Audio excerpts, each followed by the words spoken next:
Om Swastiastu Bapak Ibu. Yang pertama, yang terhormat Pak Bapak Kepala Sekolah yang pada hari ini diwakili oleh Bu Nengah Winadi selaku Wakil Kepala Sekolah. Kemudian yang saya hormati Bapak Ibu Guru yang sudah bersedia hadir meluangkan waktu untuk kegiatan desiminasi ini ya. Jadi pada kegiatan ini saya akan melaksanakan desiminasi budaya positif untuk mewujudkan merdeka belajar. Jangan lihat siapa yang berbicara ya, tapi apa yang dibicarakan. Mungkin secara pengalaman mengajar saya jauh di bawah Bapak Ibu sekalian karena saya mengajar baru 5 tahun, sedangkan Bapak Ibu saya masih kuliah, Bapak Ibu sudah jadi guru ya. Jadi mohon maaf sebelumnya, saya tidak bermaksud menggurui atau mengajar Bapak Ibu, tapi kita mungkin di sini lebih sharing aja ya. Sharing, jadi apa yang saya dapat kita sharingkan bersama sesuai dengan pengalaman Bapak Ibu. Jadi tujuan desiminasi positif ini, yang pertama tujuannya ini memang murni kebutuhan tagihan tugas saya selaku peserta dari pendidikan calon guru penggerak angkatan 10 Kabupaten Buleleng. Namun di luar dari itu harapannya setelah desiminasi ini dapat menumbuhkan dan menguatkan karakter positif melalui pembiasaan-pembiasaan positif.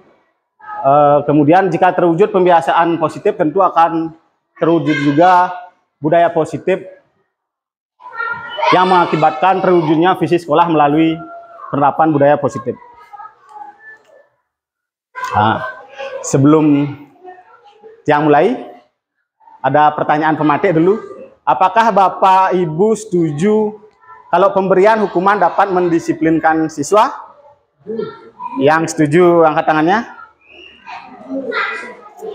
Yang setuju 1, 2, 3, 4, 5, 6, 7, 8. Berarti sisanya lebih banyak yang setuju ya. Kemudian yang kedua, pemberian hadiah dapat meningkatkan prestasi siswa. Yang setuju angkat tangannya. Semua setuju, betul? Termasuk betul, berarti semua setuju ya. Guru harus memberikan solusi untuk setiap permasalahan siswa di sekolah. Ini di sekolah ya, bukan permasalahan di rumah. Setuju?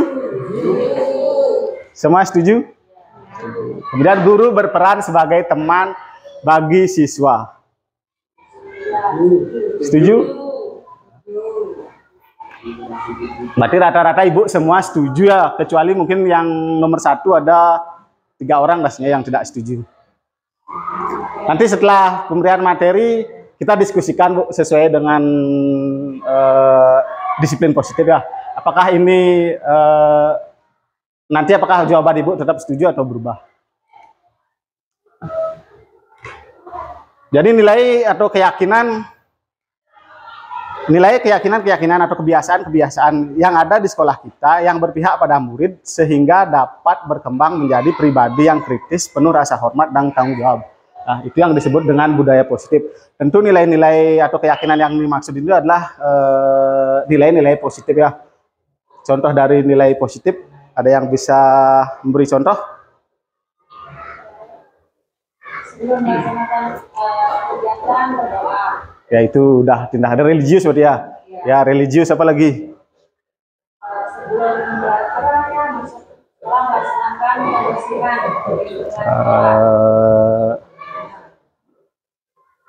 Ada lagi?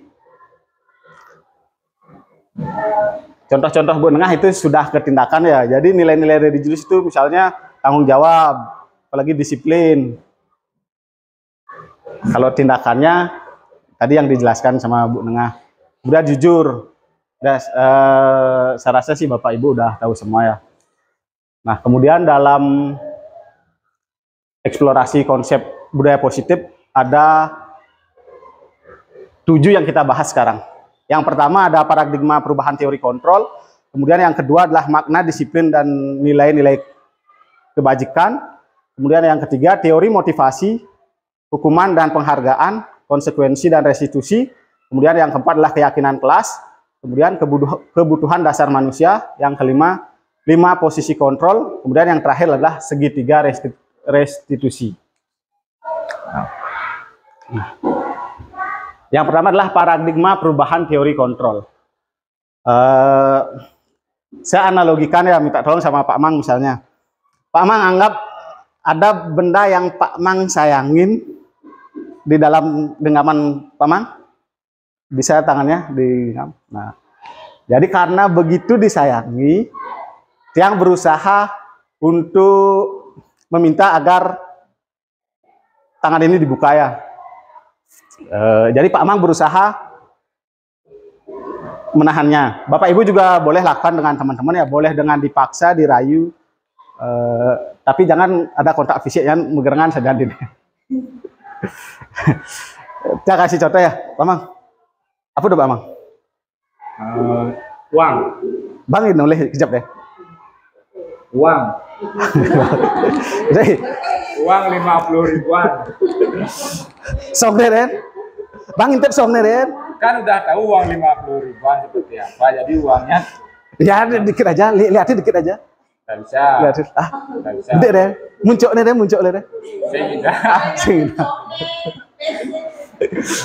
Nah, kalau muncul oleh saya bagi dua. Melihat tidak boleh, apalagi dibagi. Gitu ya. Pegang jangan. Nah, itu contoh teori kontrol. Kemudian berikutnya, bagaimana hasilnya? Apakah Pak Mang membuka telapak tangan? Nah, apa alasannya? Biar tidak dilihat karena ini benda kesayangan. Biar tidak dilihat karena benda kesayangan. Kemudian dari teman-teman yang mencoba, apakah ada yang membuka atau menutup tangannya? Ya. Dalam kegiatan ini sesungguhnya siapa yang memegang kendali atau kontrol untuk membuka tangan atau menutup kepalan tangan? Dalam kejadian tadi saya sama Pak Komang, siapa yang memegang kontrol? Ya, Pak Komang ya. Nah, jadi siapa yang mengontrol? Jadi Pak Komang sendirilah yang mengontrol. Jadi selama ini ada teori ilusi, Bu, bahwa guru dapat mengontrol murid. Sebenarnya guru tidak dapat mengontrol murid ya. Guru hanya memberikan stimulus-stimulus seperti yang saya lakukan ke Pak Mang. Tapi Pak Mang sendirilah yang dapat mengontrol murid. Stimulusnya bisa berupa aturan, bisa berupa sanksi, tapi tetap murid sendiri yang mengontrol dirinya sendiri. Kita hanya memberikan stimulus. Seperti contohnya di sekolah kita sudah ada aturan, tetap saja ada siswa yang melanggar. Karena memang dia tidak mau dikontrol ya. Dia mengontrol dirinya sendiri. Yang kedua, bahwa penguatan positif, efektif, dan bermanfaat. Kadang-kadang kita merayu, kemudian dengan cara-cara yang positif yang merayu, itu juga sebenarnya tidak efektif dalam jangka waktu yang panjang, Bu. Karena murid akan sadar kalau dirinya itu dikontrol. Mungkin dalam waktu dekat, dalam jangka pendek itu bisa dikontrol ya, tetapi dalam jangka waktu yang panjang itu tidak bisa dikontrol. Kemudian bahwa kritik membuat orang merasa bersalah dan menguatkan karakter. Kadang kita juga membuat siswa merasa bersalah. Contohnya dengan menggunakan kata-kata gara-gara kamu terjadi ini, gitu ya. Mungkin murid sementara akan mau dikontrol, tetapi dia akan kehilangan harga dirinya ya. Nanti dia akan berdampak negatif ke siswa. Kemudian ada ilusi bahwa orang dewasa memiliki hak untuk memaksa.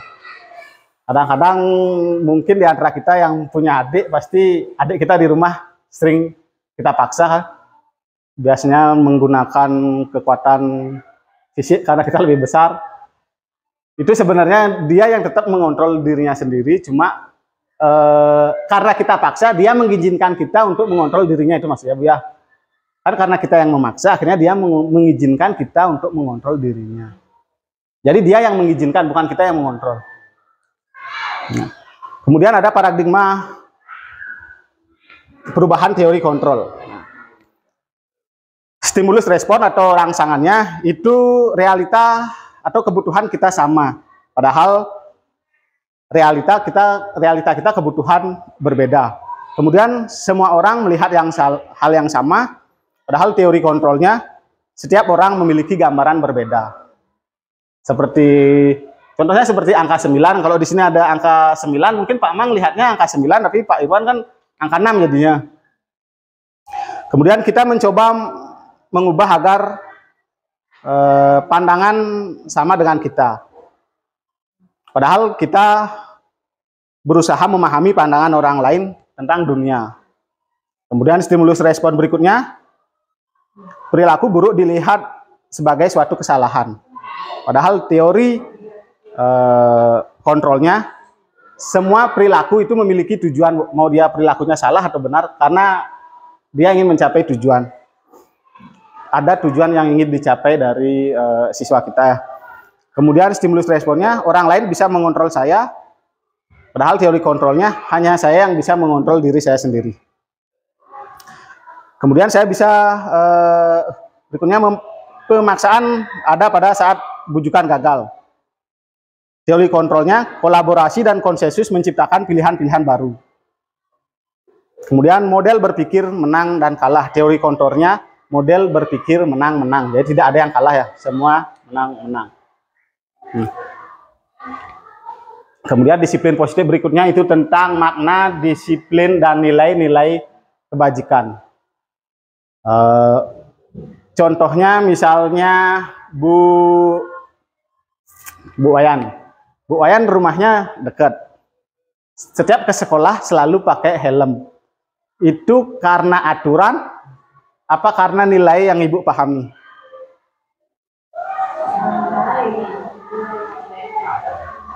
Ya, itu contohnya. Kalau secara aturan, karena dari Panji ke sini nggak ada polisi, mungkin nggak akan menggunakan helm ya. Tapi karena kita yakin bahwa memakai helm untuk keselamatan, jadi kita sendiri tanpa disuruh pun memakai helm. Misalnya waktu COVID, kita semua memakai masker. Itu karena takut aturan, apa karena takut terkena COVID? Ya itu karena nilai yang kita yakini, bukan karena aturan. Kalau kita absennya rajin, biar tunjangan cair, itu karena aturan apa karena? Karena aturan, bukan dari diri sendiri berarti ya. Ya jawabannya sangat jujur. Nah, jadi disiplin menurut Ki Hajar Dewantara. Di mana ada kemerdekaan, disitulah ada kedisiplinan ya.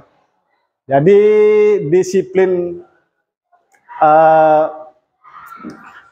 disiplin ini bukan tujuan Bu ya. Tujuan kita ini adalah merdeka belajar. Alatnya disiplin. Bukan tujuan kita bukan disiplin, tapi tujuan kita adalah merdeka mengajar. Merdeka belajar bagaimana merdeka belajar ini bisa tercapai ya dengan disiplin. Kemudian Diane Goosen menyatakan bahwa arti dari kata disiplin berasal dari bahasa Latin yaitu disciplina yang artinya belajar. Kata disiplin juga berasal dari akar kata yang sama dengan disciple atau murid atau pengikut. Untuk menjadi seorang murid atau pengikut, seorang harus paham betul alasan mengapa mereka mengikuti suatu aliran atau ajaran tertentu. Sehingga motivasi yang terbangun adalah motivasi intrinsik, bukan ekstrinsik.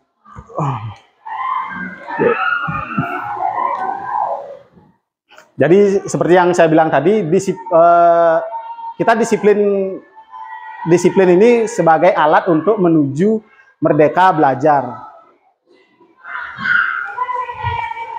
Yang sudah sering digaungkan tentang profil pelajar Pancasila, itu yang pertama ada beriman, bertakwa kepada Tuhan Yang Maha Esa, dan berakhlak mulia, kemudian mandiri, berikutnya bernalar kritis, berkebinaikan global, gotong royong, dan kreatif. Jadi tujuan kita ini untuk disiplin adalah ke arah nilai dari profil pelajar Pancasila. Jadi disiplin positif merupakan budaya positif yang bertujuan untuk menumbuhkan kesadaran dan rasa tanggung jawab atas apa yang dilakukan tanpa ada ancaman atau hukuman ataupun penghargaan. Kemudian yang ketiga adalah teori motivasi, hukuman dan penghargaan, konsekuensi dan restitusi. Ada 3 motivasi perilaku manusia. Itu yang pertama adalah untuk menghindari ketidaknyamanan, kemudian untuk mendapatkan atau imbalan dari orang lain, kemudian yang ketiga adalah untuk menjadi orang yang mereka inginkan dan menghargai diri sendiri sesuai dengan nilai-nilai yang mereka percaya.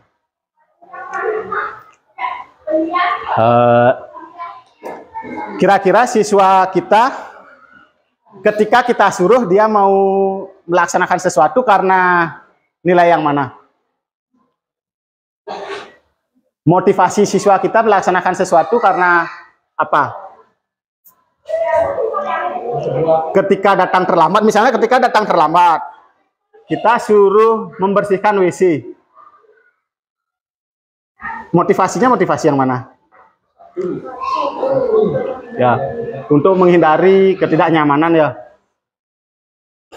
Jadi untuk motivasi yang pertama dan kedua itu masih motivasi ekstrinsik, bukan dari dalam diri sendiri, tapi karena stimulus dari luar.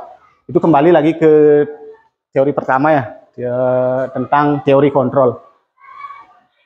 Jadi siswa kadang-kadang melakukan karena dia takut, untuk menghindari rasa ketidaknyamanan atau hukuman, kemudian untuk mendapatkan penghargaan atau imbalan dari orang lain. Kemudian yang ekstrinsik yang harus kita jaga atau kita tingkatkan ke motivasi siswa adalah bahwa siswa sadar bahwa untuk menjadi yang mereka inginkan dan menghargai diri sendiri sesuai dengan nilai-nilai yang mereka percaya. Jadi mereka melakukan sesuatu itu sesuai dengan nilai-nilai yang mereka percaya, bukan karena motivasi takut hukuman atau ingin mendapatkan penghargaan orang lain. Untuk menghindari ketidaknyamanan atau hukuman, ini adalah tingkat terendah dari motivasi perilaku. Biasanya orang yang motivasi perilakunya untuk menghindari hukuman atau ketidaknyamanan akan bertanya, apa yang akan terjadi apabila saya tidak melakukannya? Sebenarnya mereka sedang menghindari permasalahan yang mungkin muncul dan berpengaruh pada mereka secara psikis, psikologis maupun tidak terpenuhnya kebutuhan mereka bila mereka tidak melakukan tindakan tersebut. Jadi motivasi itu bersifat eksternal. Kemudian untuk mendapatkan imbalan atau penghargaan orang lain, satu tingkat di atas motivasi untuk menghindari hukuman itu adalah motivasi untuk mendapatkan penghargaan. Mendapatkan penghargaan ini mungkin efektif sekali dua kali, Bu. Misalnya kita mengirim murid lomba untuk mendapatkan juara, kita kasih iming-imingi hadiah. Mungkin pada saat itu berhasil, tapi kalau terus-terusan dia sekarang hadiahnya minta permen, di berikutnya dia akan terus meningkat ya. Nah dia jaje segitu dan selanjutnya. Imbalan yang diinginkan akan semakin besar nilainya. Kemudian jika dia ingin mendapatkan pujian, dia tidak akan sadar bahwa dia sudah melakukan kebaikan. Karena yang dikejar dia hanya pujian terus. Kemudian yang ketiga adalah untuk menghindari untuk menjadi orang yang mereka inginkan dan menghargai diri sendiri dengan nilai-nilai yang mereka percaya. Jadi inilah yang harus kita tingkatkan motivasi siswanya, yaitu motivasi dari dalam diri, bahwa mereka melakukan sesuatu, bahwa mereka yakin bahwa nilai-nilai yang mereka lakukan karena ingin menjadi orang yang mereka yakini. Jadi ada hukuman, konsekuensi, dan restitusi. Hukuman biasanya bersifat satu arah dari pihak guru yang memberikan tanpa suatu kesepakatan. Hukuman yang diberikan bisa berupa fisik maupun psikis. Contohnya, ketika ada siswa yang telat,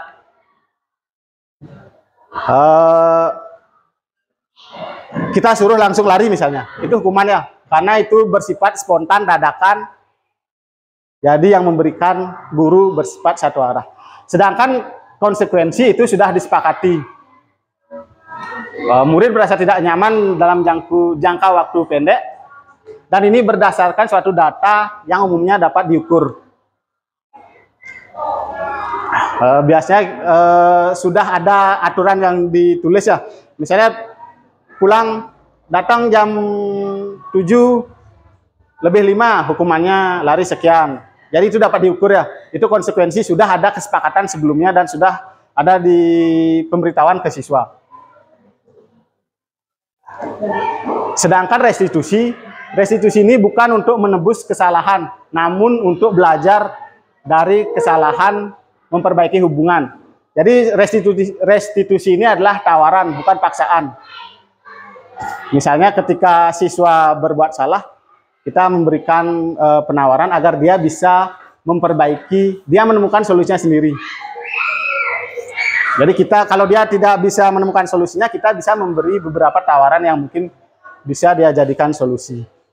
Tetapi pilihannya tetap ada di siswa, bukan di guru.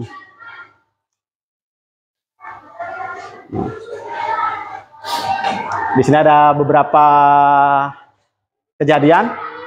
Yang pertama, mencatat 100 kali dalam buku kalimat.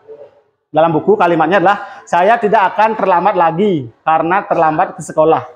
Ini hukuman atau konsekuensi?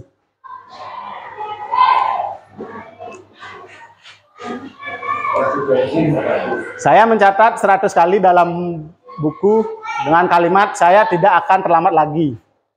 Ini hukuman atau konsekuensi? Konsekuensi. Yang bilang hukuman? Gimana sih pakainya? Itu arah. Oke. Yang nomor 1 memang sedikit rancu apakah hukuman ataukah konsekuensi, karena kita tidak tahu awalnya apakah sudah ada kesepakatan ya sebelumnya, apakah sudah ada kesepakatan antara siswa dan murid. Jadi kalau memang sudah ada kesepakatan, masuk konsekuensi jadinya. Kemudian lari keliling lapangan karena terlambat hadir ke sekolah. Ya, berarti ini sepakat semua hukumannya. Yang berikutnya, membersihkan coretan yang dibuatnya di meja. Ya, ini konsekuensi karena dia mengotori, tentu dia yang harus membersihkan. Kemudian murid diminta untuk push up 15 kali karena tidak menggunakan masker ke sekolah. Menggantikan kertas tugas teman yang telah dicoret-coret. Konsekuensi. Berjemur di lapangan pukul 12 siang karena mengobrol dengan teman. Ya, ini hukumannya. Kemudian murid diminta bertelanjang kaki sepanjang hari karena tidak menggunakan sepatu warna hitam sesuai peraturan sekolah. Ini hukuman atau konsekuensi? Konsekuensi. Kemudian berdiri di depan kelas sambil mengangkat satu kaki karena tidak bisa menjawab pertanyaan. Ya, hukuman. Membersihkan tumpahan air di meja karena tersenggol pada saat belajar. Ya, ini konsekuensi ya. Kehilangan 10 menit jam istirahat untuk mengerjakan tugas karena terlambat datang dan tertinggal pelajaran selama 10 menit. Ya, ini konsekuensi.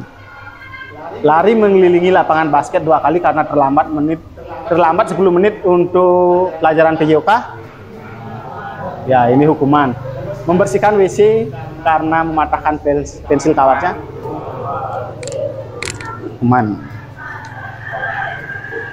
Itu baru antara perbedaan hukuman dan konsekuensi. Sekarang kita yang ketiga, yaitu restitusi. Jadi restitusi ini bukan untuk menebus kesalahan, namun untuk belajar dari kesalahan. Kemudian restitusi ini memperbaiki hubungan. Kemudian restitusi adalah tawaran, bukan paksaan. Restitusi menuntut untuk melihat ke dalam diri. Kemudian restitusi fokus pada solusi, bukan fokus pada masalah. Kemudian restitusi mencari kebutuhan dasar yang mendasari tindakan. Dasar yang mendasari tindakan nanti kita akan belajar setelah ini, Bu ya. Kemudian restitusi fokus pada karakter, bukan tindakan. Restitusi diri adalah cara yang paling baik. Restitusi bersifat menguatkan. Kemudian restitusi mengembalikan murid yang berbuat salah pada kelompoknya. Dihukum oleh penghargaan. Saat kita berulang kali menjanjikan hadiah kepada anak-anak agar berperilaku bertanggung jawab, atau kepada seseorang, murid mempelajari sesuatu yang baru, mereka tidak akan sadar bahwa mereka sedang berbuat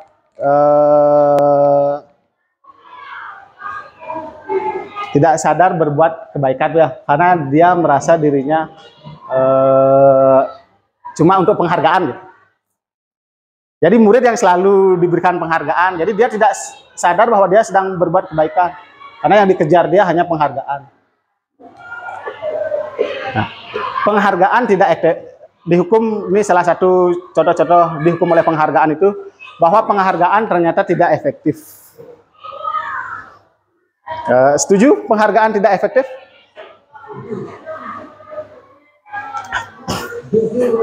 Kalau tidak ada penghargaan berarti tidak bisa berbuat baik kan itu.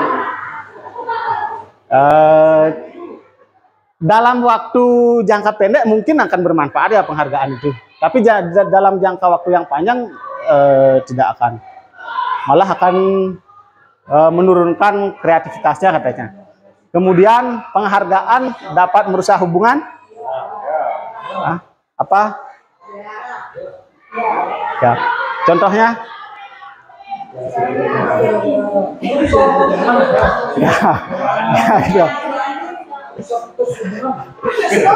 Ya, penghargaan bisa merusak hubungan. Contohnya, siapa tahu kita memberikan penghargaan ke siswa ya, murid paling rapi gitu, ternyata temennya ada yang iri, saya lebih rapi dan bahenol, kenapa dia yang dapat gitu. Jadi penghargaan ternyata dapat merusak hubungan. Kemudian penghargaan mengurangi ketepatan.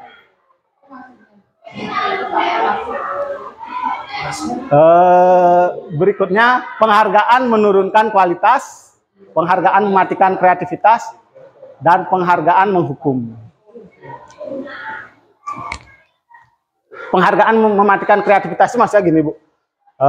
Setiap kita memberikan tugas ke siswa itu sebenarnya bisa lebih melakukannya. Tapi karena kita anggaplah KKM-nya 70 aja udah dapat penghargaan. Jadi karena dia mengejar penghargaan, jadi dia tidak akan meningkatkan potensi yang dimilikinya. Kemudian penghargaan juga bisa menghukum. Kalau nggak salah tahun lalu ya ada siswa nangis karena di lapangan karena ininya turun, rankingnya turun kan? Ya. Ya. 2 tahun lalu ada nangis di lapangan. Jadi penghargaan juga ternyata bisa menghukum. Makanya kenapa dalam kurikulum Merdeka pemberian ranking itu tidak diperbolehkan. Ini dia. Jadi penghargaan efektif jika menginginkan seseorang melakukan sesuatu yang kita inginkan dalam jangka waktu yang pendek. Jadi dalam jangka waktu yang pendek penghargaan itu efektif ya, tapi tidak dalam jangka waktu yang panjang. Seperti yang dibilang tadi, karena penghargaannya atau hadiahnya dia akan terus minta meningkat. Yang sekarang nilainya 1000, besok 2000 terus. Jika kita menggunakan penghargaan lagi dan lagi, maka orang tersebut akan bergantung pada penghargaan yang diberikan, serta kehilangan motivasi dalam diri. Jadi penghargaan bisa menghilangkan motivasi dalam diri, karena sudah ketergantungan penghargaan dari stimulus luar. Kemudian jika kita mendapatkan penghargaan untuk melakukan sesuatu yang baik, maka selain kita senantiasa berharap mendapatkan penghargaan tersebut lagi, kita pun menjadi tidak menyadari tindakan yang kita lakukan. Nah, kemudian keyakinan kelas. Apa itu keyakinan kelas? Jadi keyakinan kelas adalah pernyataan-pernyataan yang disepakati oleh guru dan murid untuk menjadi pedoman dalam bersikap dan berperilaku di kelas. Mengapa keyakinan kelas? Mengapa tidak peraturan kelas?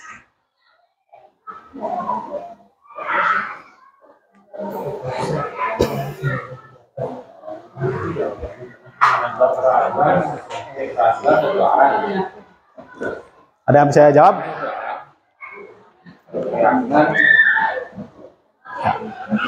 Karena keyakinan kelas bersifat lebih abstrak dan berisi nilai-nilai kebajikan yang diyakini secara universal. Sedangkan peraturan kelas bersifat konkret, lebih detail dan terperinci.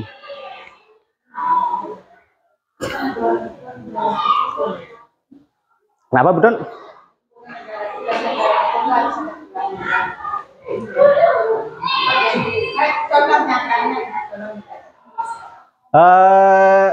Butut nanya, katanya negara kita negara hukum. Ya.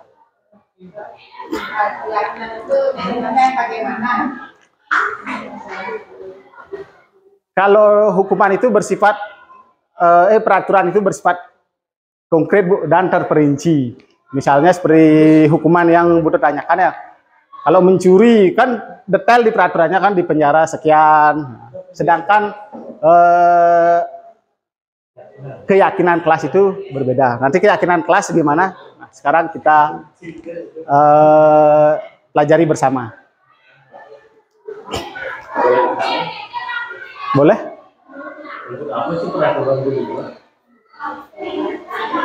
Peraturan dibuat untuk dilanggar. Makanya namanya peraturan. Makanya untuk di sekolah namanya keyakinan kelas ya.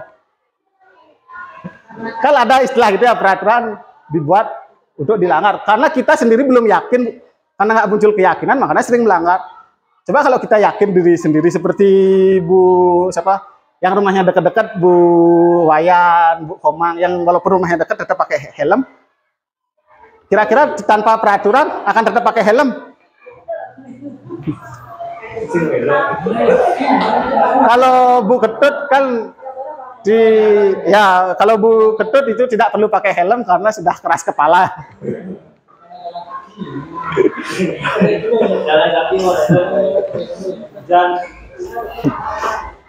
Jadi perbedaan keyakinan kelas ya, kalau peraturan keyakinan kelas sama peraturan kelas dan keyakinan kelas itu fokusnya berbeda. Kalau peraturan kelas itu fokus pada tindakan dan perilaku yang spesifik yang diharapkan, sedangkan keyakinan kelas lebih menekankan pada nilai-nilai positif. Kemudian tujuannya menjaga ketertiban. Ini seperti yang ditanyakan Irwan. Tujuan peraturan itu yaitu menjaga ketertiban dan kelancaran proses belajar dengan mengatur perilaku siswa dalam situasi tertentu. Sedangkan keyakinan kelas membentuk budaya kelas yang positif. Kemudian penerapannya, kalau peraturan kelas bersifat konkret dan operasional dengan konsekuensi yang jelas. Sedangkan keyakinan kelas bersifat lebih umum dan abstrak. Tidak langsung, bisa jadi tidak langsung berhubungan dengan tindakan spesifik. Keyakinan kelas ini memandu perilaku secara keseluruhan dan mendorong siswa untuk mengambil keputusan yang baik berdasarkan nilai-nilai tersebut.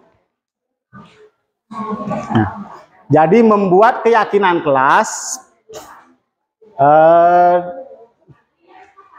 yang lihat di kelas 4 sudah ada keyakinan kelas. Di kelas 4 ada keyakinan kelas yang sudah tertempel ya. Bu Komang, untuk kesepakatan kelas. Kesepakatan kelas ya. Jadi membuat keyakinan kelas, yang pertama prosedurnya seperti ini, Bu.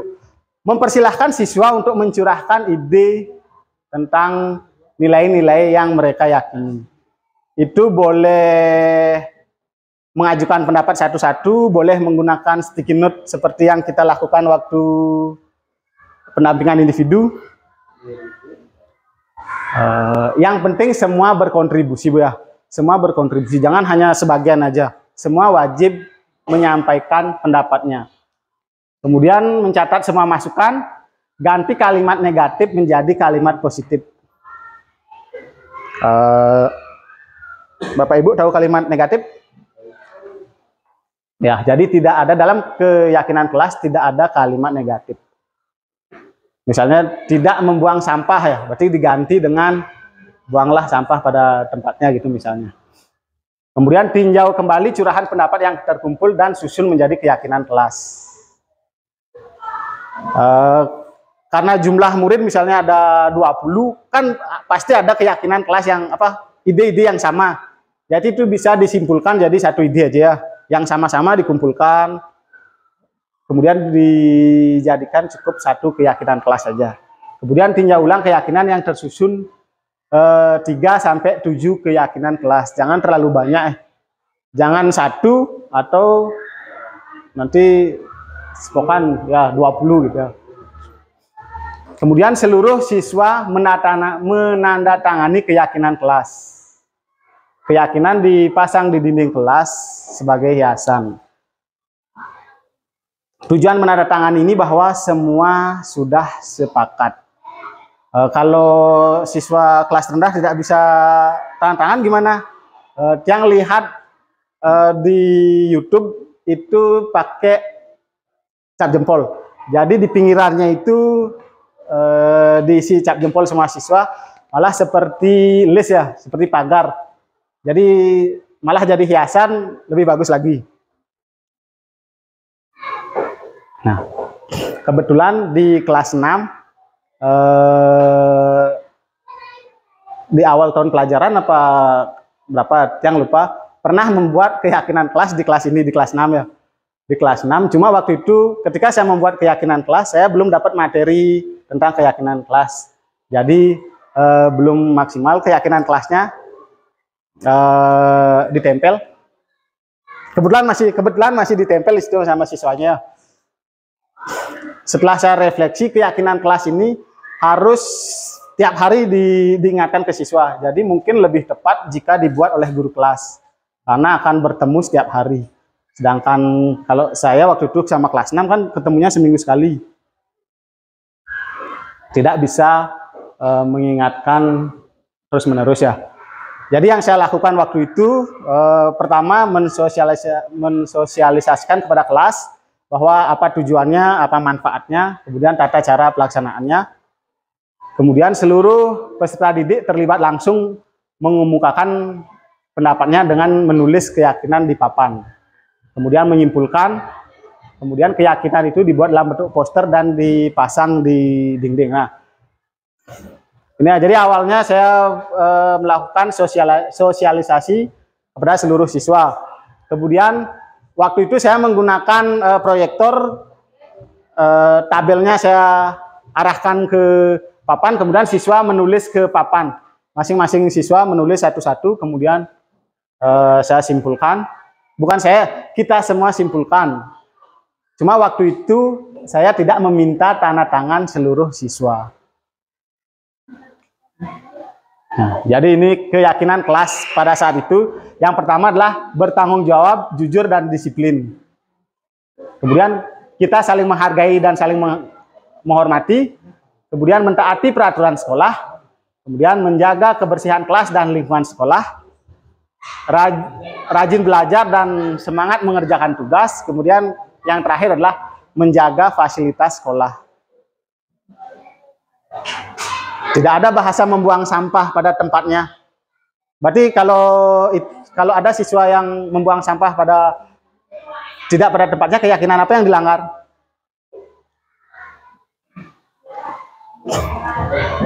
Ya, menjaga kebersihan kelas dan lingkungan sekolah. Bisa jadi juga menjaga fasilitas sekolah ya. Jadi itu kenapa makanya keyakinan kelas itu bersifat universal. Beda sama peraturan yang detail terperinci. Misalnya mematikan keran saat tidak digunakan, itu kan peraturan. Sedangkan kalau keyakinannya bisa ditulis dengan menjaga fasilitas sekolah.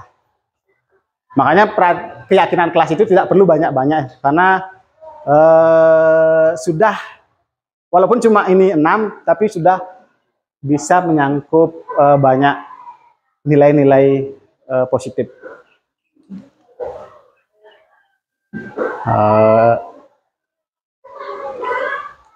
Ini tulisannya adalah keyakinan kelas.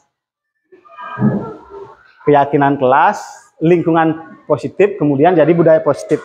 Karena yang buatnya di Canva, yang jadikan PowerPoint, jadi berubah ya. Ini maksudnya gini, lingkup terkecil itu adalah keyakinan kelas. Jadi kalau kita sudah sukses membuat keyakinan kelas masing-masing, maka lingkungan positif akan terbentuk. Jadi lingkungan positif yang terbentuk akan mengakibatkan budaya positif. Jadi budaya positif itu tidak akan terbentuk jika lingkungan positifnya tidak terbentuk. Lingkungan positif tidak terbentuk jika tidak ada keyakinan di dalam diri anak-anak ya. Seperti ini contohnya. Jadi kita memupuk dari yang paling kecil, kemudian tumbuh, dan budaya positifnya yang kita panen. Kemudian yang berikutnya adalah 5 kebutuhan dasar manusia. Itu yang pertama adalah kebutuhan dasar bertahan hidup.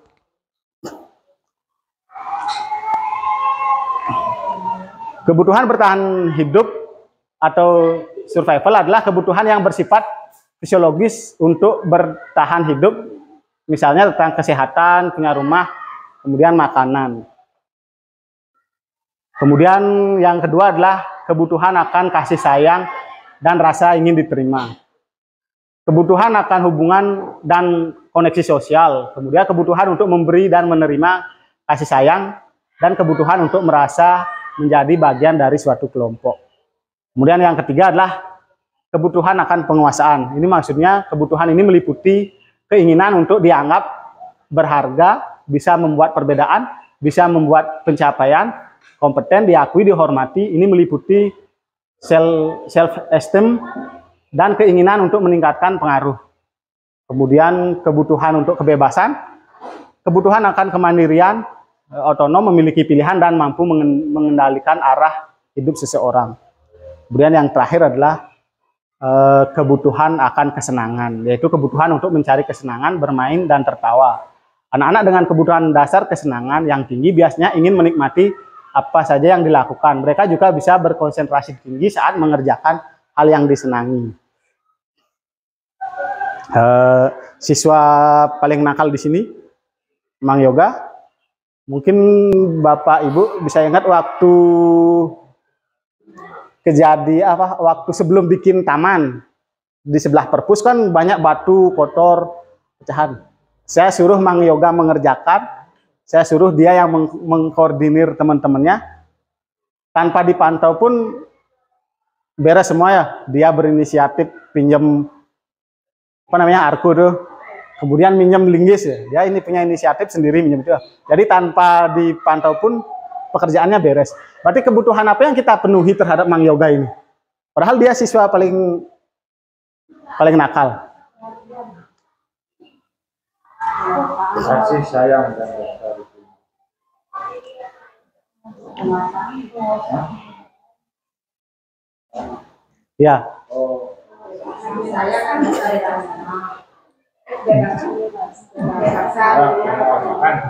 jadi Mang Yoga itu kebutuhan yang kita penuhi itu pada saat kejadian itu ya adalah penguasaan. Karena kita kasih dia untuk mengontrol teman-temannya untuk melakukan pembersihan. Jadi kita kasih kesempatan dia yang jadi pemimpinnya atau dia jadi koordinator. Jadi semua pekerjaan beres.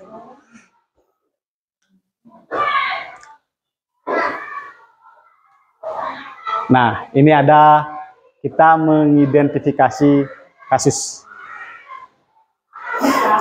Mita seorang anak kelas 3. Ada yang namanya Mita di sini. Begitu tiba di rumah, sepulang dari sekolah, dia menangis dan mengadu pada ibunya bahwa dia benci pada Ibu Ayu gurunya. Menurut Anda, kebutuhan apa yang berusaha dipenuhi Mita jika aduan ke orang tuanya? Satu, gini ya. Jika Mita mengadu bahwa ibu guru bilang, aku tidak boleh bersenandung sewaktu mengerjakan tugas. Katanya kelas harus tenang dan tidak ada suara. Kan nggak seru jadinya. Gitu. Kira-kira kebutuhan apa yang nggak terpenuhi sama si Mita, makanya bisa mengadu itu? Kesenangan. Ya, kesenangan. Kemudian yang kedua, jika Mita mengadunya, ibu guru tidak menyapaku hari ini, padahal aku pakai jepit rambut yang baru. Apa aja yang ada? Nih. Kebutuhan bertahan hidup, kasih sayang dan rasa ingin diterima, kemudian penguasaan, kebebasan, dan kesenangan. Kemudian jika aduannya yang ketiga, aku bosan. Masa belajarnya gitu-gitu aja. Cuma belajarnya dengerin ibu guru aja katanya. Berarti kebutuhan apa yang tidak terpenuhi terhadap Mita?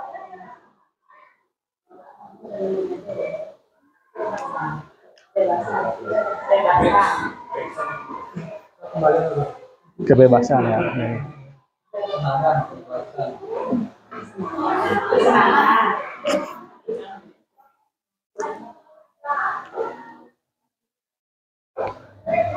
Kira-kira apa? Kesenangan? Ya, berarti semua sepakat kesenangan ya. Berikutnya, aku sebel gambarku tidak rapi, malah ibu guru nunjukin ke teman-temanku di depan kelas.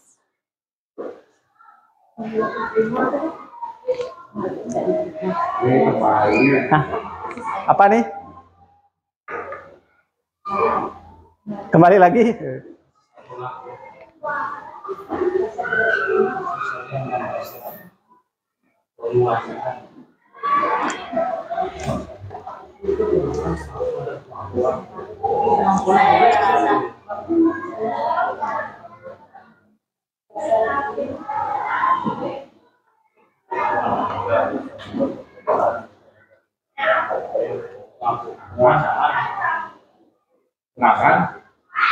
Pak Irwan bilang penguasaan. Kenapa penguasaan, Pak Irwan?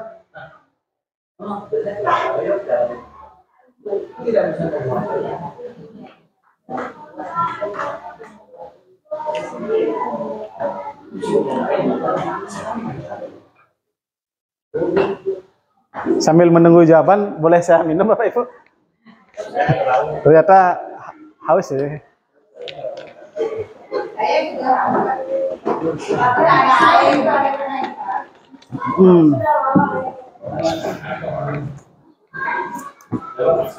Di depannya Bu, silakan diminum. Udah? Kira-kira apa?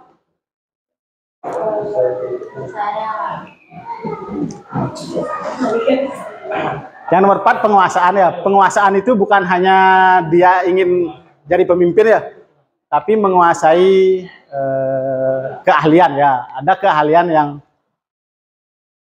harus dia kuasai. Ini kan karena dia nggak pede dengan gambarnya, jadi dia merasa sebel kalau ditunjukin ke teman-temannya. Nah, selanjutnya ada 5 posisi kontrol. Sebelum lanjut ke sini ada sedikit yang tampilkan beberapa gambar ya. Mungkin Bapak Ibu bisa menganalisa.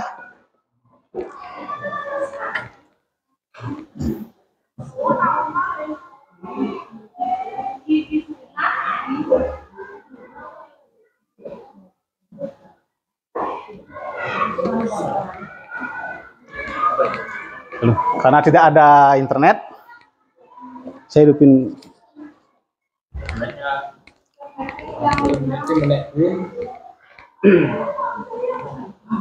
Bisa coba di reboot.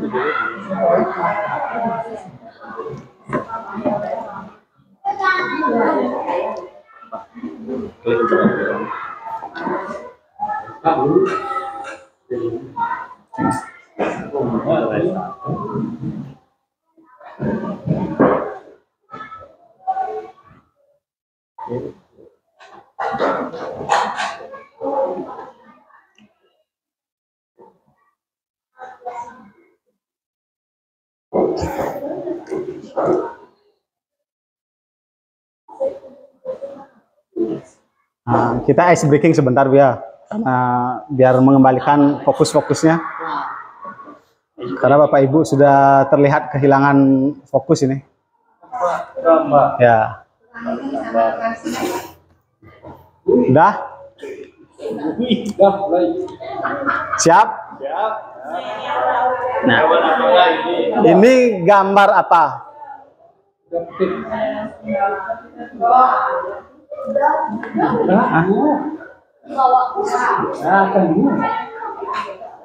Budut, saya pura-pura nggak tahu. Budut kan sering main kuda-kudaan gitu.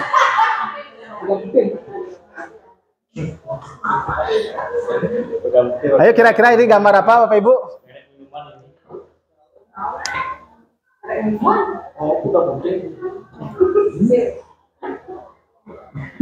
Gambar kuda?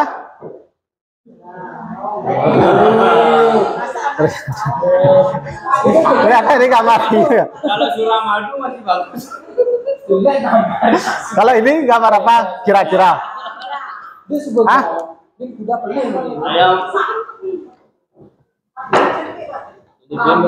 Jadi dia mengganti lah bahasa. Ada yang bilang babi, sapi. Ini gambar anjing ya. Nah, ini gambar apa? Ayam. Anu gitu. Ya, ternyata ini gambar anjing juga. Nah, ini gambar apa? Ini bukan foto ini. Sewa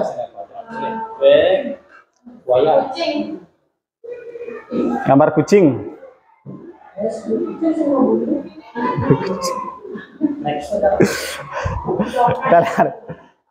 Apa itu? Ya, ini gambar Apa itu? kodok berkepala dinosaurus. Udah. Kemudian ini gambar apa? Kira-kira gambar apa? Gambar memeri? Gambar ini. Yang ini? Wah. Ini aku. Nah, cukup Bapak Ibu.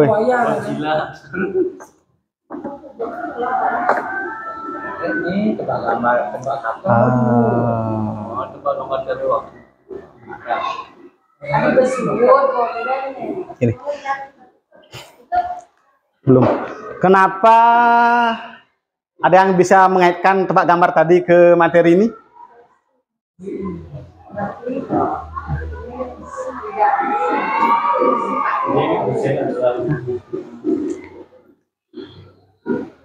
Ada yang bisa bantu jawab? Jadi kita melihat siswa itu tidak boleh dari satu sisi, Bu ya. Kadang kan kita melihat dari satu sisi, ini murid ini berarti pasti gini. Jadi kita juga harus memahami karakter apa sosial budaya di keluarganya, kemudian termasuk juga 5 kebutuhan dasar tadi ya. Jadi kalau kita bisa memahami dari segala sudut siswa,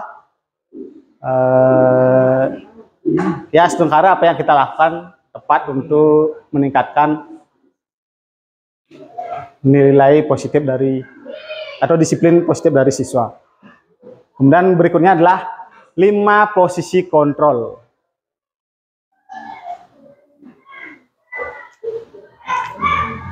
Ada 5 posisi kontrol. Yang pertama itu adalah penghukum, pembuat rasa bersalah sebagai teman, pemantau, dan manajer. Bisa refleksi diri sendiri, kita sebagai guru di posisi apa? Yang sudah kita lakukan biasanya Mungkin masing-masing berbeda ya. Jadi bisa merefleksi diri sendiri. Butut berapa?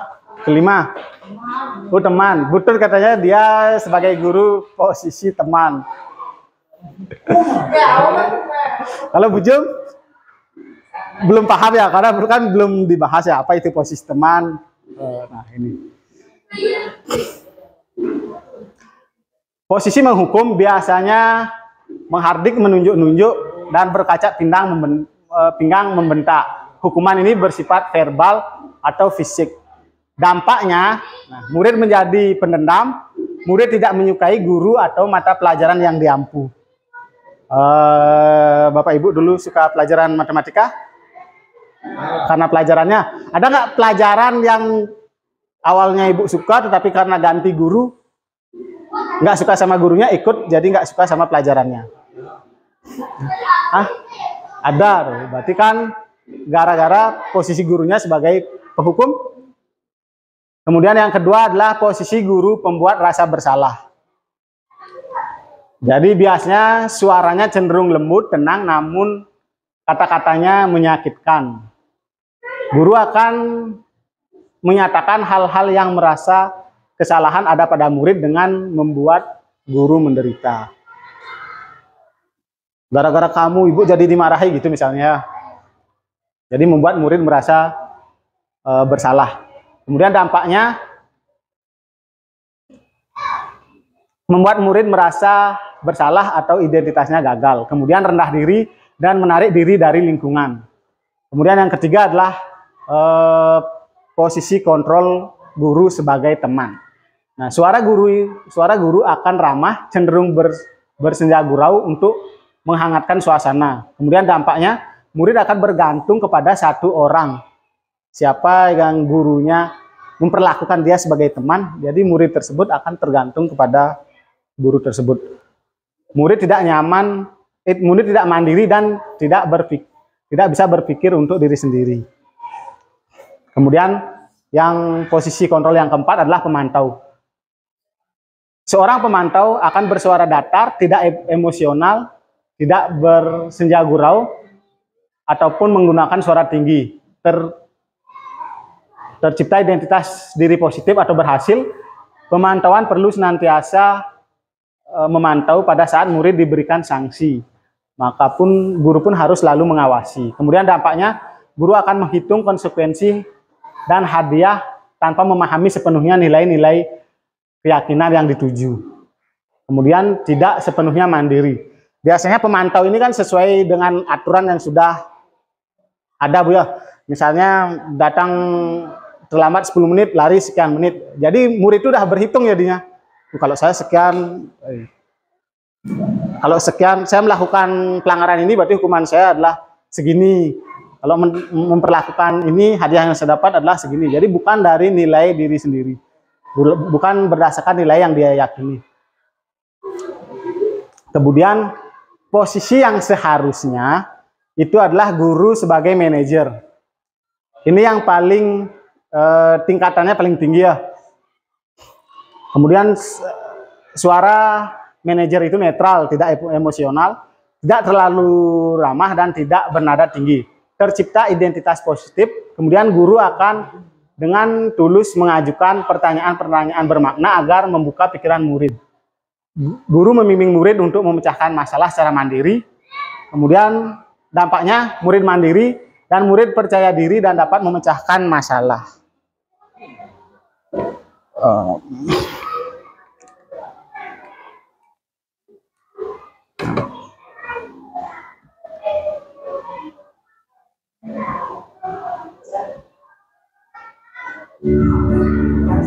Nah, ini posisi penghukum, bisa dilihat dalam videonya. Nggak kelihatan ya?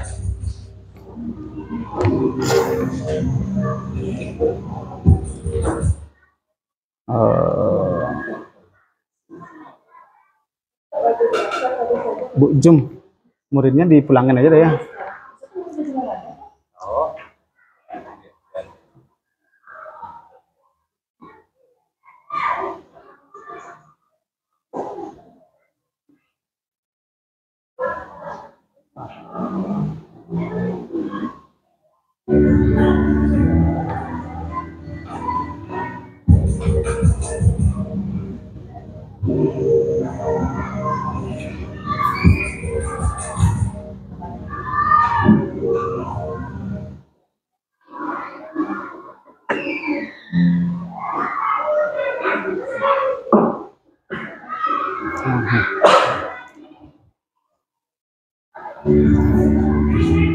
Ya ini posisi penghukum Bapak Ibu.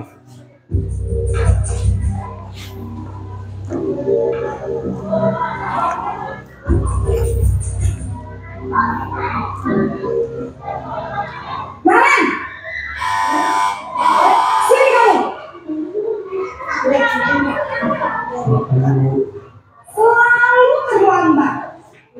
Kamu deh, pasti terlambat. Kesamaan nama itu tidak disengaja ya. Alasan kamu apa lagi? Ini videonya dibuat langsung oleh pembuat modulnya. Dia kamu jadi anak. Saya Dasar pemalas. Gak kapok-kapok sih kamu. Sudah berapa kali terlambat? Sana, kamu keliling lapangan basket 2 kali. kenapa saya harus keliling lapangan basket, Bu? Kenapa? Kamu melawan ibu. Berani-beraninya jawab. Sudah terlambat, masih berani jawab pula. Sekarang, keliling lapangan basket 5 kali sekalian. Biar kapok. Cepat. Pergi sana ke lapangan basket.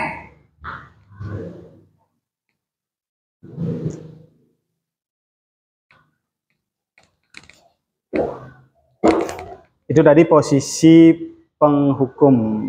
Sekarang yang kedua, pembuat rasa bersalah.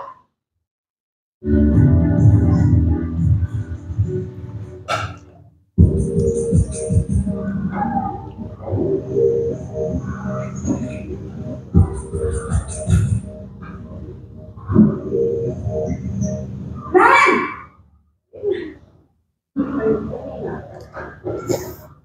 Selamat pagi, Bu. Maren. Kamu kenapa terlambat lagi, nak? Ya Tuhan, Maren. Kamu senang ya bikin ibu susah ya? Kalau kamu terlambat lagi, nanti ibu yang ditegur bapak kepala sekolah, nak. Disangka ibu tidak bisa membina kamu. Duh, gimana ini? Maaf, Bu.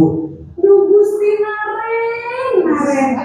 Kamu suka ya kalau ibu ditegur bapak kepala sekolah? Terus, sekarang ibu harus tulis apa ya di buku absen? Ini kamu sudah sering terlambat loh. Ibu harus apa coba? Maaf, Bu. Maaf sekali. Ya sudah, lain kali jangan bikin ibu susah lagi anak ya. Ibu tidak akan kuat lagi kalau kamu begini terus. Bisa jantungan kalau ibu ditegur bapak kepala sekolah. Sana cepat ke kelas. Maaf ya, Bu. Maaf sekali. Jadi pada pembuat rasa bersalah, jadi guru berupaya biar siswanya terlihat salah jadinya. Kemudian yang ketiga apa? Posisi teman.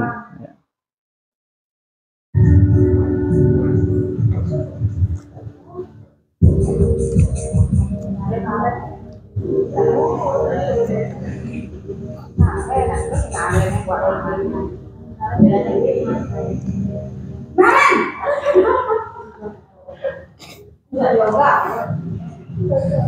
Selamat pagi, Bu.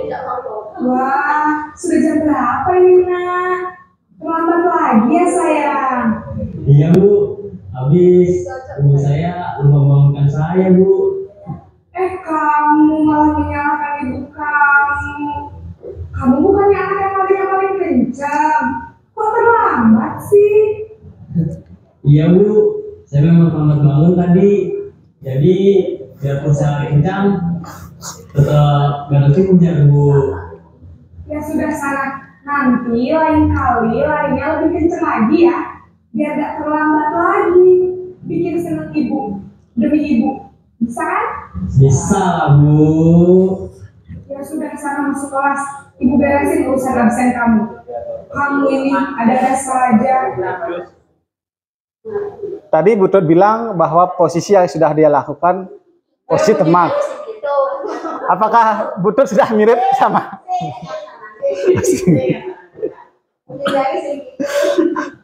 Berarti Butut posisinya apa ya Butut selama ini Butut?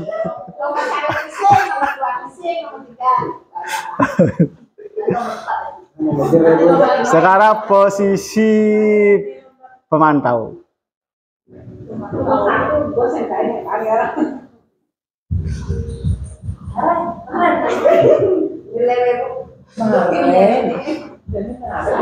Sama semua namanya sama Bu ya.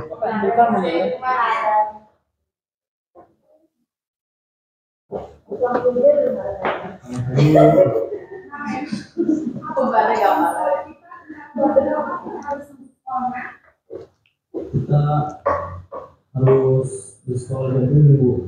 Iya betul. Sekarang sudah jam 20. Kemarin sudah tahu konsekuensi jika terlambat aja. Paham Bu, saya harus tinggal kelas, harus jam istirahat selama 20 menit. Iya benar, konsekuensinya demikian. Jadi nanti jam 9.30 pas istirahat, kamu harus tinggal di kelas, kerjakan tugas tambahan untuk ketinggalan kamu, ya. Baik Bu. Jadi posisi pemantau hukumannya jelas ya. Data aja jelas, hukumannya jelas. Jadi lebih konkret. Kemudian yang terakhir adalah posisi manajer.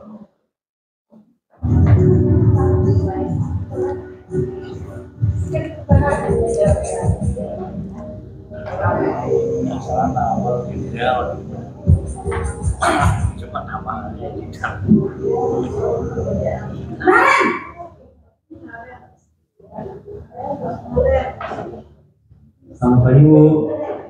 Selamat pagi, Nael. Maaf Bu, saya terlambat. Iya, sekolah masuknya jam 7, sekarang sudah jam 7.20. Jadi sekarang bagaimana nih, Nael? Maaf Bu, saya lupa setel alarm saya semalam. Baiklah, menurut kamu, keyakinan sekolah yang mana yang perlu kamu tingkatkan? Menghargai diri sendiri dan orang lain mungkin ya Bu. Setuju. Jadi, apakah Nael meyakini prinsip saling menghormati tersebut? Iya Bu, saya meyakininya. Apakah Nael bersedia memperbaiki masalah keterlambatan ini? Bersedia Bu. Bagaimana kamu akan memperbaiki masalah keterlambatan ini? Saya akan coba untuk tidak lupa menyetel alarm saya Bu. Baik, kalau Nael lupa menyetel alarm di rumah, ada orang yang kira-kira bisa bantu mengingatkan tidak? Ada Bu, kakak saya, Kak Emma. Ada lagi selain Kak Emma? Selain Kak Emma, ada ibu saya. Baik, jadi yang mengingatkan Nael adalah Kak Emma dan ibu kamu ya? Kira-kira akan mulai setel alarm kapan nih Nael? Setelah pulang sekolah, akan segera saya lakukan. Baik, jadi Naren akan setel alarm untuk bangun besok pagi dan akan diingatkan oleh kakak dan ibunda Naren ya. Ada lagi yang mungkin perlu dilakukan Naren agar tidak terlambat bangun lagi. Tidak ada Bu. Baik Naren, terima kasih untuk kerjasama kamu. Sekarang kamu perlu kembali ke kelas untuk belajar. Baik Bu, terima kasih.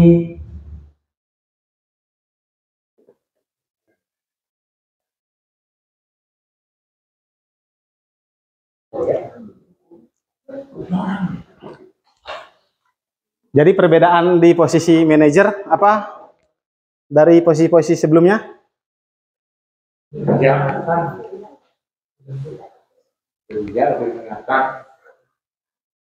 Jadi guru membantu siswa menemukan solusinya ya, solusi dari permasalahannya.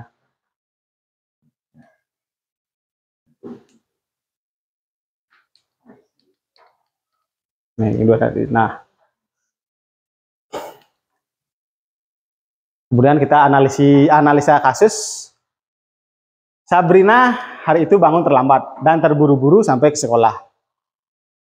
Kemudian dia pun akhirnya sampai di gerbang sekolah, baru sadar kalau tidak menggunakan sepatu hitam seperti yang tertera di peraturan sekolah.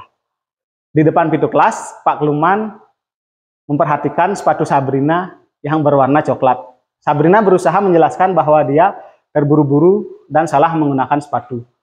Pak Luman menyapa Sabrina, apa peraturan sekolah tentang seragam warna sepatu? Kemudian Sabrina menjawab, karena terburu-buru. Pak Lukman tetap bersikeras pada peraturan yang berlaku dan mengatakan, ya sudah, kamu sudah melanggar peraturan sekolah. Kamu salah, kamu terlambat, salah warna sepatu. Kemudian Sabrina meminta maaf dan tetap Pak Lukman menghukum. Kira-kira posisi yang dilakukan Pak Lukman itu sebagai di posisi apa? Guru sebagai, ya, guru sebagai penghukum. Yang kedua, guru matematika wali kelas 8, Ibu Santi sakit, kemudian tidak bisa mengajar sehingga meminta bantuan ke Ibu Eni. Beberapa murid perempuan, Vivi dan Natali, mengetahui hal ini dan memulai menggunakan kesempatan dan bersikap seenak-enaknya, tertawa dan tidak mengindahkan kehadiran Bu Eni. Bu Eni mencoba menyapa Vivi dan Natali dengan ramah sambil mengingatkan mereka tetap fokus pada pengerjaan tugas. Ayolah, tugasnya dikerjakan, nanti ibu ditegur kepala sekolah. Tolong bantu ibu ya. Namun Vivi dan Natali malah jadi tertawa. Ah, santai saja Bu. Mereka tidak mengerjakan tugas dan malah mengobrol. Kira-kira Ibu Eni menjalankan posisi kontrol apa?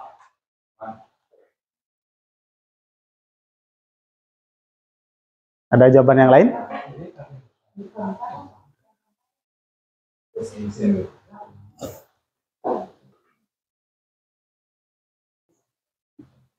Ya, ini posisi yang dilakukan Bu Eni ini memposisikan dirinya sebagai teman ya. Nah, kemudian materi terakhir itu tentang segitiga restitusi. Apa itu segitiga restitusi? Jadi restitusi adalah menciptakan kondisi bagi murid untuk memperbaiki kesalahan mereka, sehingga mereka bisa kembali pada kelompok mereka dengan karakter yang lebih kuat. Kemudian restitusi juga proses kolaboratif yang mengajarkan murid untuk mencari solusi untuk masalah dan membantu murid berpikir tentang orang seperti apa yang mereka inginkan dan bagaimana mereka harus memperlakukan orang lain. Jadi segitiga restitusi ada 3 tahap. Yang pertama ada menstabilkan identitas. Yang kedua ada validasi tindakan yang salah. Yang ketiga menanyakan keyakinan. Pada bagian dasar dari segitiga restitusi ini bertujuan untuk mengubah identitas anak dari yang gagal menjadi orang yang sukses. Anak yang melanggar peraturan karena mencari perhatian adalah anak yang sedang mengalami kegagalan. Jadi biasanya guru mengatakan ke siswanya pada bagian menstabilkan identitas itu adalah berbuat salah itu tidak apa-apa. Kemudian tidak ada manusia yang sempurna. Kemudian saya juga pernah melakukan kesalahan seperti itu. Kita bisa menyelesaikan ini. Kemudian Bapak Ibu guru tidak tertarik mencari siapa yang salah, tetapi Bapak atau Ibu ingin mencari solusi. Ya. Kemudian kamu berhak merasa begitu. Apakah kamu sedang menjadi teman yang baik buat dirimu sendiri? Ya. Biasanya guru dalam bagian menstabilkan identitas, guru akan mengatakan hal-hal tersebut kepada siswanya. Kemudian pada tahap validasi tindakan, ini dilakukan dengan tujuan yaitu memenuhi kebutuhan dasar. Seperti yang tadi ada beberapa kebutuhan dasar manusia. Jadi yang bisa ditanyakan ke siswa itu, padahal kamu bisa melakukan yang lebih buruk dari ini.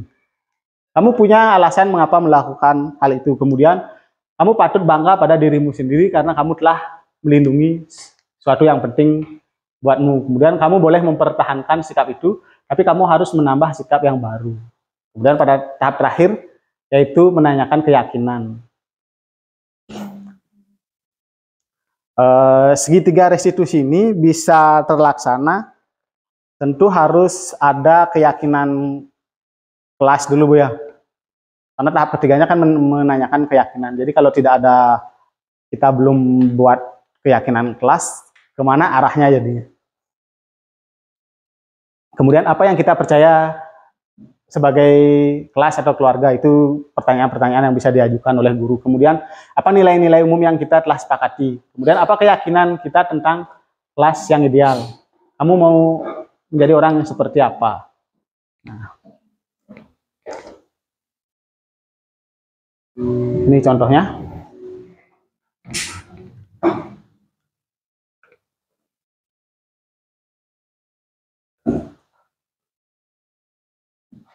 Yang cara. Ya Pak. Sudah lama ya ketemu Sarah. Kenapa hari ini ada di sini? Kesel Pak, kesel banget. Masa aku dikatain tukang fitnah Pak? Ya aku marah lah. Aku baru dikatain Eka di depan kelas. Kesel banget. Oh begitu. Ya pasti kamu marah dan kesal. Bapak juga akan marah apabila ada yang menuduh Bapak seperti itu. Kemudian pada saat itu kamu mau melakukan apa? Ya saya langsung ngatain Eka lah Pak. Kesel banget. Saya bentak-bentak dia depan teman-teman lain. Oh begitu. Pasti kamu melakukan seperti itu hanya suatu alasan tertentu bukan? Iya lah, masa saya diam saja Pak? Ya saya bela diri lah. Masa saya dituduh tukang fitnah? Ya wajar lah. Mempertahankan harga diri itu sesuatu yang penting buat kamu. Walaupun kamu tidak bercerita sebagai kegagalan, hanya membahagiakan. Iya Pak. Untung saya masih bersabar dan hanya membentak saja. Gak gemes padahal. Saya pasti bela diri lah. Ya pasti ya. Tapi kamu memilih untuk tetap bertahan dan bersabar. Kamu memilih untuk tidak berbuat lebih parah lagi. Iya. Nah, sekarang coba kita lihat lagi tindakan kamu yang mentak-mentak Eka di kelas. Tindakan kamu itu kira-kira sesuai dengan keyakinan kelas atau prinsip kamu tidak? Enggak lah Pak. Capek Pak jadi pemarah. Jadi keyakinan atau prinsip mana yang kurang sesuai dengan keinginan kamu? Ya, saya sebenarnya sangat menghargai orang lain. Mungkin saat itu saya menjadi emosi. Jadi tidak menentukan sikap itu. Kamu meyakini tidak? Menghargai orang lain itu penting buat kamu. Yakin lah Pak. Iya, setuju. Kita harus saling menghargai. Namun, ada juga keyakinan yang kita sepakati yang perlu kita jalankan apabila kita sedang marah, bukan? Ya, saya bisa lebih proaktif. Mulai dengan diri sendiri. Saya bisa jadi lebih bersabar, mengambil waktu juga untuk berpikir mau apa selanjutnya. Kira-kira kamu bersedia memperbaiki masalah ini tidak? Sedia Pak. Kalau kamu memperbaiki masalah ini, kamu akan menjadi orang seperti apa? Saya akan menjadi orang yang bertanggung jawab kali ya Pak. Dan senantiasa proaktif. Iya. Menurut kamu, bagaimana rasanya menjadi orang seperti itu? Ya nyaman lah. Bangga bisa bersabar dan tahan diri. Baiklah kalau begitu. Yuk kita pikirkan bagaimana memperbaiki masalah ini.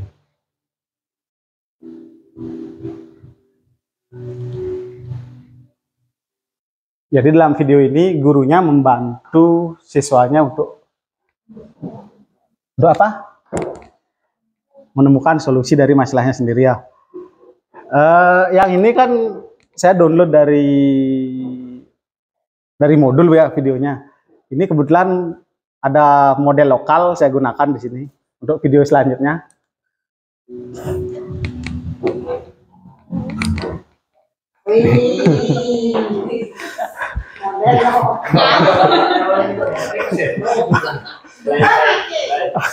Ini mau ditonton apa mau di close?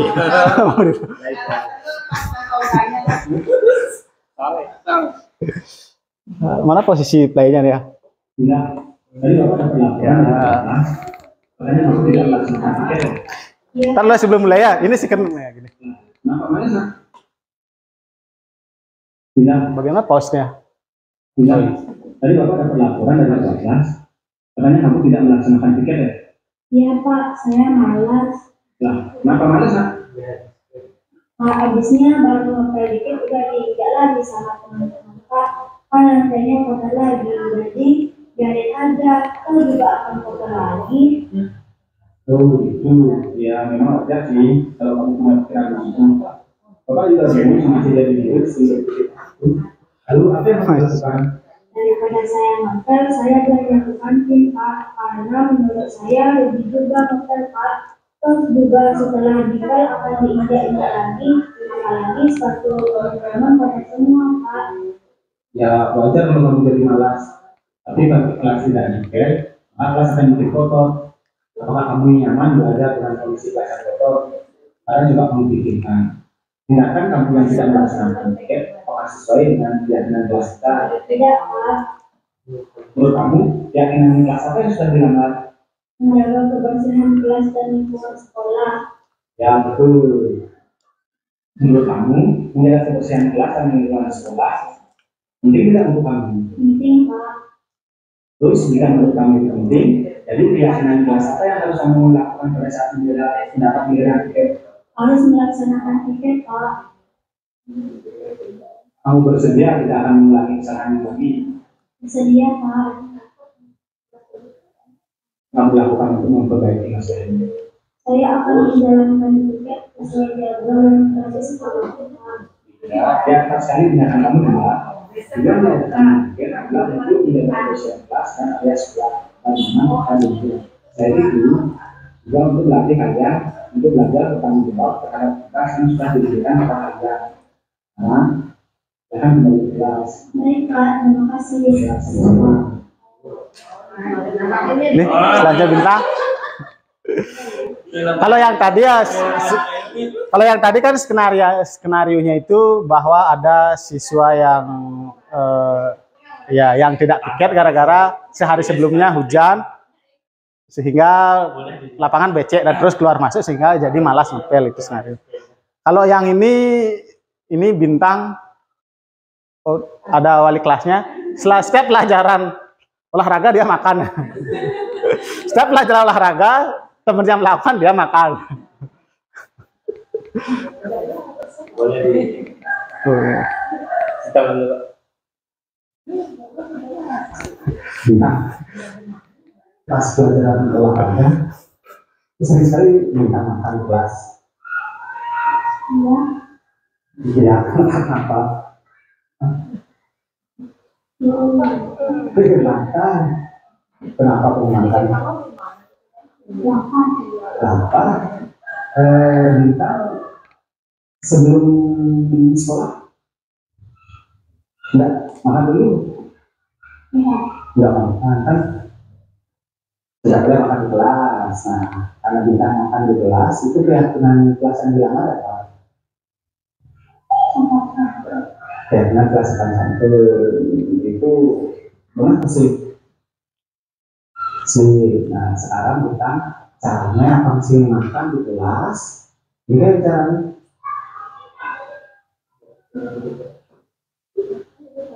Kira-kira kayak caranya.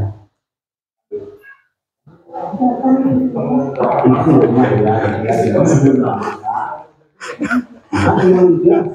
belum makan dulu. Jadi kan pas pelajaran tidak lapar jadinya. Nanti setelah jalan istirahat, baru boleh makan lagi. Ya, yakin bisa sekarang. Kalau itu ya, harus makan. Kita lihat nanti apakah Bintang nggak makan lagi atau masih makan dengan segitiga restitusi. Kemudian mengapa restitusi itu penting? Ada 3 alasan. Itu yang pertama, saya baca dari sini aja. Yang pertama, rasa bersalah menguras energi. Rasa bersalah membutuhkan energi yang sama dengan energi yang dibutuhkan untuk mencari penyelesaian masalah. Jadi tenaga yang digunakan untuk rasa bersalah dan mencari solusi itu sama. Jadi lebih baik tenaganya kita gunakan untuk mencari solusi. Kemudian yang kedua, ketika kita merasa bersalah, kita mengalami identitas kegagalan. Dalam kondisi ini, orang akan cenderung untuk menyalahkan orang lain atau mempertahankan diri daripada mencari solusi. Jadi kalau kita terus menghardik atau menghakimi siswa, dia akan terus membela diri tanpa mengetahui kesalahannya dia deh. Apalagi solusinya ya. Kemudian yang ketiga, perasaan bersalah membuat kita terperangkap pada masa lalu di mana kita sudah tidak bisa berbuat apa-apa lagi. Kita hanya bisa mengontrol apa yang akan terjadi di masa ini. Ya, cukup sekian. Boleh minta tepuk tangannya dulu. Ya. Terima kasih sudah mendengarkan apa yang saya sampaikan. Harapannya sih bukan hanya didengarkan ya. Mudah-mudahan setelah dapat materi ini Kita mulai dari membuat keyakinan kelas dulu. Jadi tujuannya agar tercipta